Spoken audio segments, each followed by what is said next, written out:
1998, San Diego, California. When the girl was still very young, her parents divorced, after which her mother, Colin, moved with her to a small town called Stella in Missouri. Eventually, Colin met a man named David, and they got married. Colin already had children from a previous marriage, and shortly after marrying David, they had a daughter together. As a result, Rowan had 2 sisters and 2 brothers with whom she shared a very close bond. Most of her time was spent outdoors, riding her bike around town, swimming, and enjoying painting. She also attended Sunday school at the local church and was always happy to help other children with their homework if they had difficulties.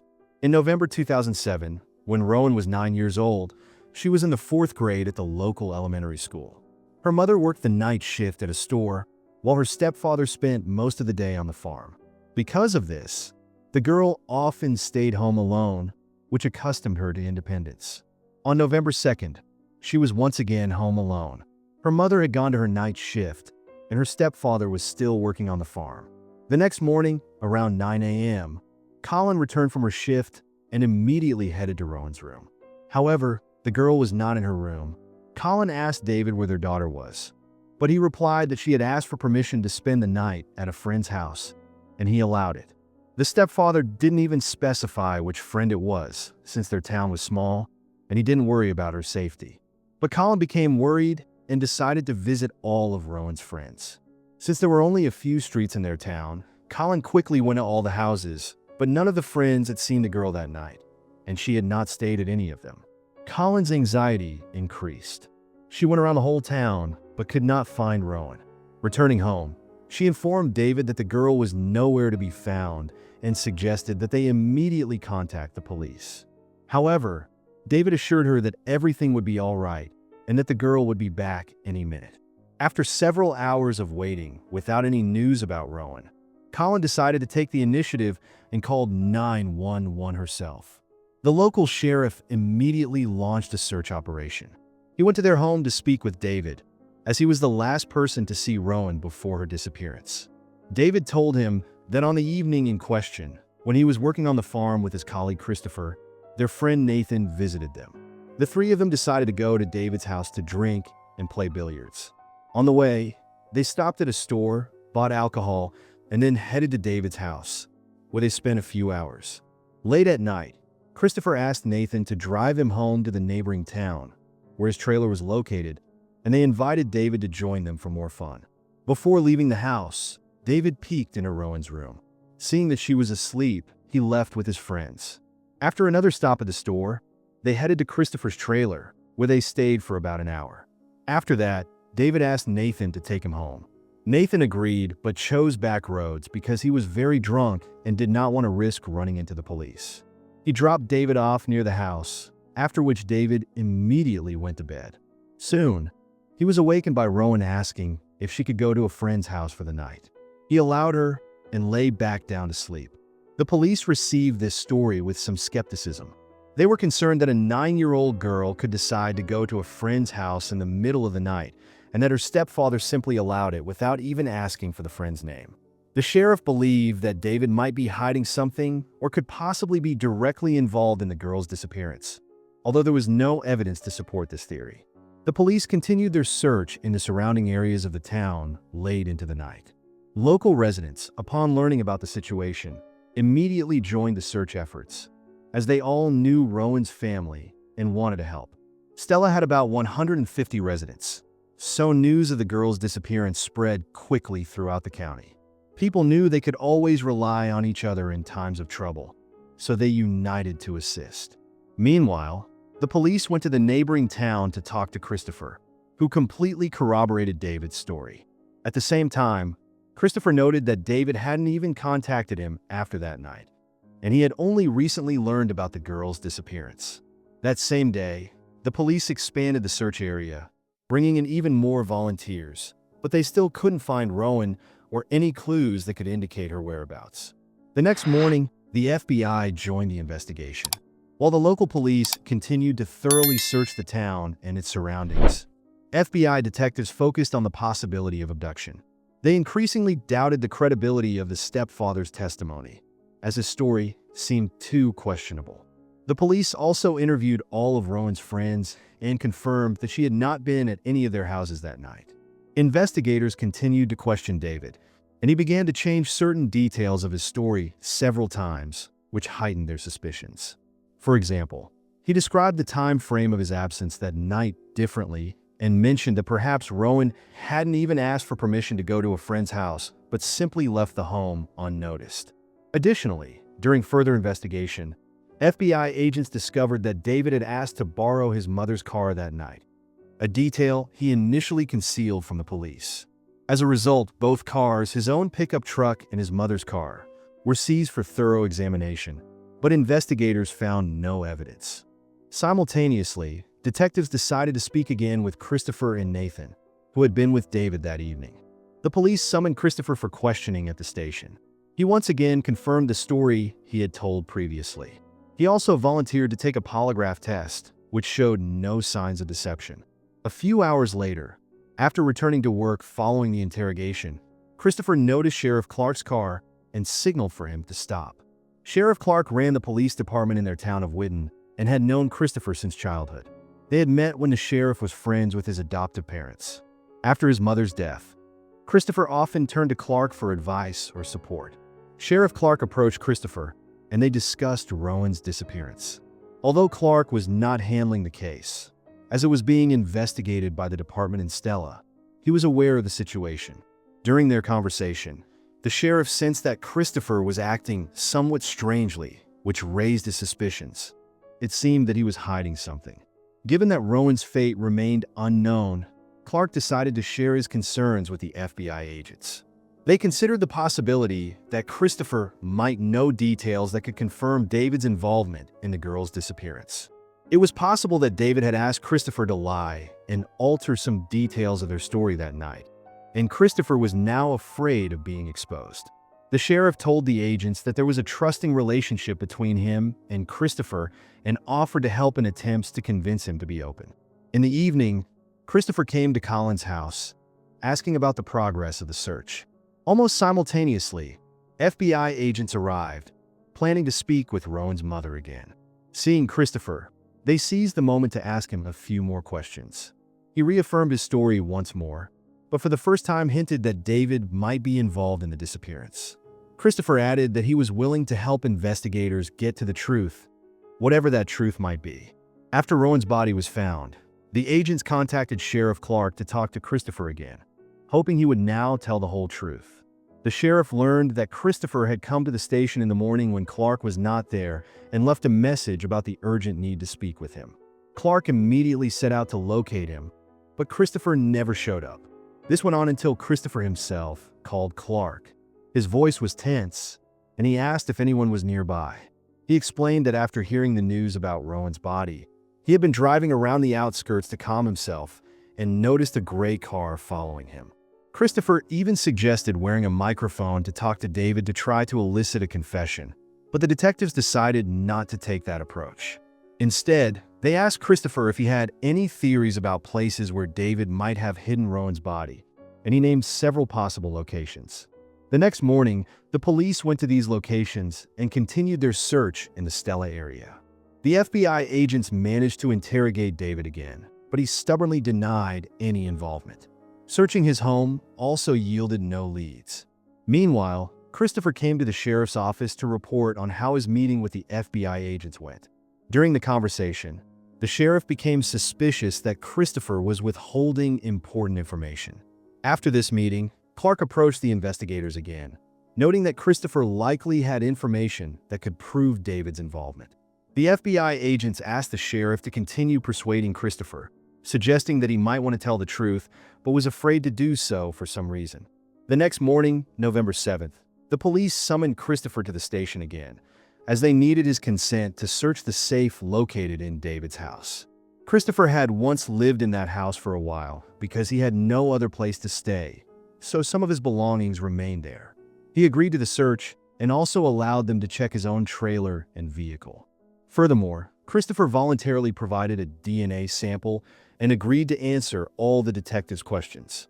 During the interrogation, he was asked to confirm David's previous story, But this time, Christopher unexpectedly admitted that his friend had presented the events somewhat inaccurately. This turn of events prompted increased pressure from the investigators, who demanded that he tell the truth about that night. However, this only flustered Christopher, and he stated that he would stop the conversation if he was treated like a suspect, as he did not want to be accused of being involved in Rowan's disappearance. After that, the interrogation had to be concluded, and he left the station. That same evening, Christopher met with Sheriff Clark and told him about the interrogation, expressing his outrage that the police considered him a suspect. He even remarked that he might need to find a lawyer. The sheriff, while noting that it was his right, reminded Christopher that the police were doing everything possible to find Rowan. Christopher responded that from now on, he would only communicate with Clark if he felt the need to share anything. The sheriff continued to urge him to tell the truth, and eventually, Christopher broke down in tears, stating that he had always loved Rowan and could never harm her. During his time living in David's house, he felt a closeness to Rowan and the other children, who treated him like a family member, even calling him Uncle Christopher. The sheriff sensed that Christopher was on the verge of confessing, but the sudden arrival of an outsider in the office distracted Clark, and Christopher left without sharing everything. Later, the sheriff contacted the FBI agents and shared the details of that conversation.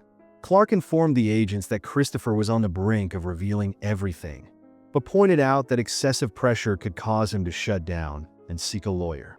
He advised giving him some time to think things over, and the investigators agreed.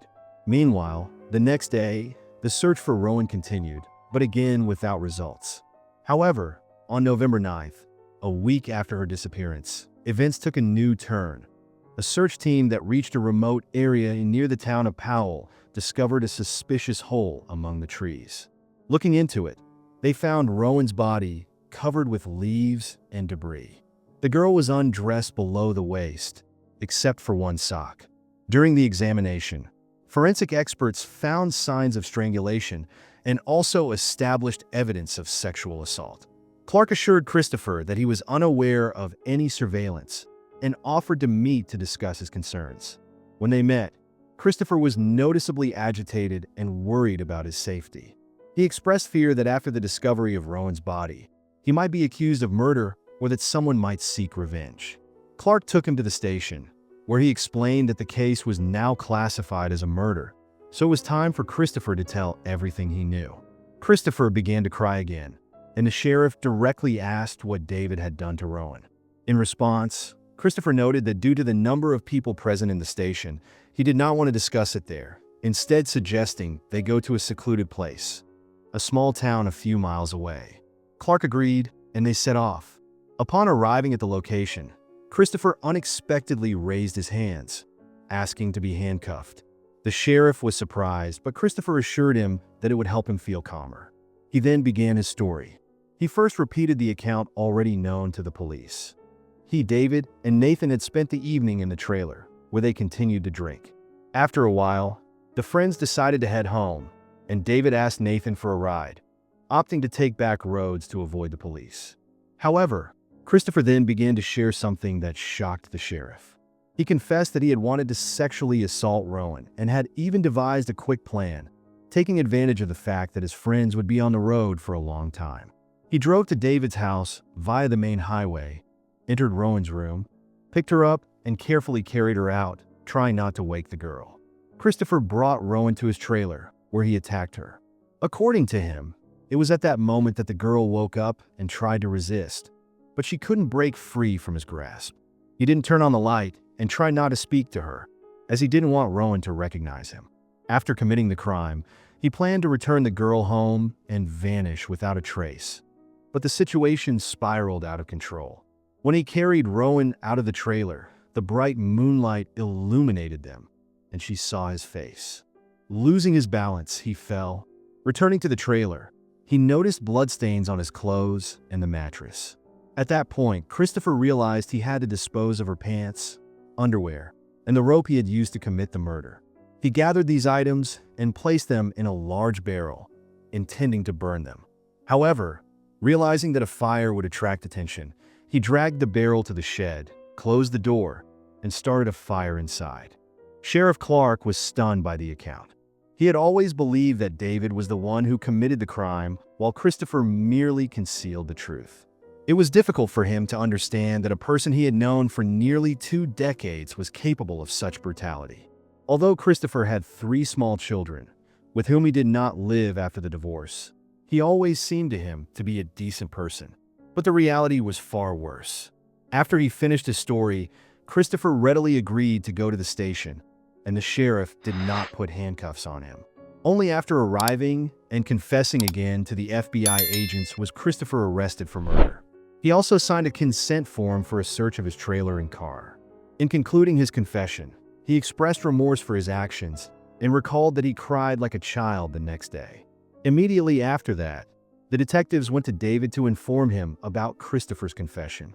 Given David's unusual behavior and inconsistent statements, they suspected that he might have been covering for his friend. However, they were in for an even more shocking twist.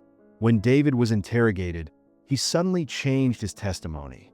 According to him, on the night he returned home and did not find Rowan in her room, he realized that Christopher might have taken her.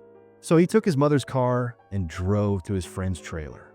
When he entered, he saw the girl on the bed next to Christopher, who was leaning over her. Instead of saving Rowan, David decided to join in the assault. He also attacked her and then helped Christopher dispose of the girl's body. David added that at that moment, his consciousness seemed to shut down, and he remembered nothing from that night. The detectives, shocked by this turn of events, returned to Christopher to verify David's testimony. However, Christopher denied that his friend was involved, insisting on his previous confession. This further confused the investigators, but Christopher's account aligned with the facts. Forensic experts confirmed that the victim had been strangled with a thin rope, a detail known only to the perpetrator. During the search of the trailer, the police found a barrel with ashes, and in the car, they discovered hair resembling Rowan's. Despite the investigators being unable to definitively determine whose account was true, the incriminating testimonies of both men led to David's arrest as well, and their cases were referred to court. At the trial, Christopher filed a motion to exclude all his statements from the case materials, claiming that he was not aware of the possibility of having those testimonies used against him and that his rights had been violated by the police. However, the judge denied this motion, as all his conversations with the investigators took place voluntarily.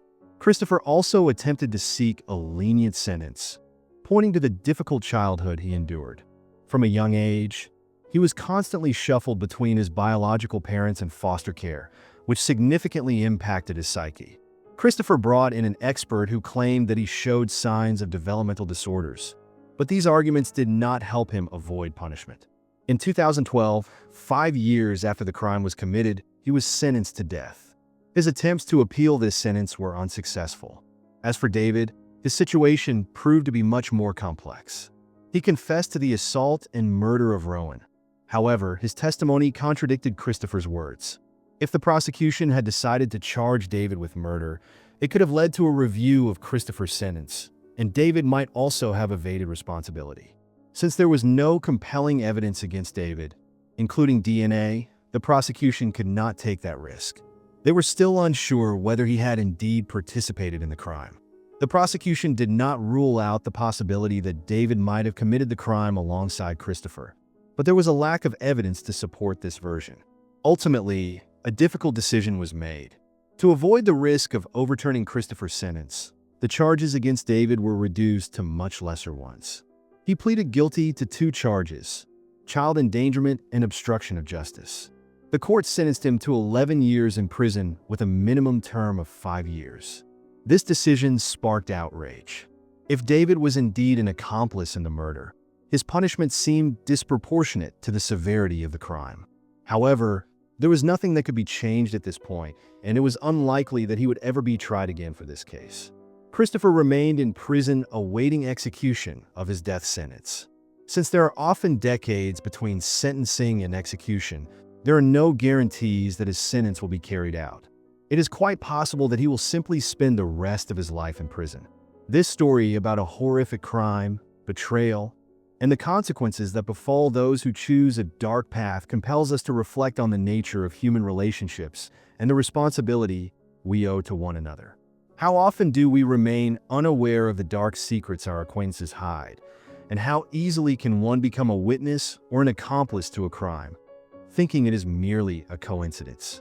The case of Christopher and David vividly illustrates that irresponsibility and thoughtlessness can lead to irreversible consequences. Is it possible to evade responsibility for one's actions? And how crucial is it to be honest, even when the truth might cost you your freedom? Stay attentive to your loved ones and those around you. For, as this story reveals, things are not always as simple as they seem at first glance. If you're interested in detective investigations and more stories like this, subscribe to my channel. I am always eager to share new cases that raise questions about morality and justice.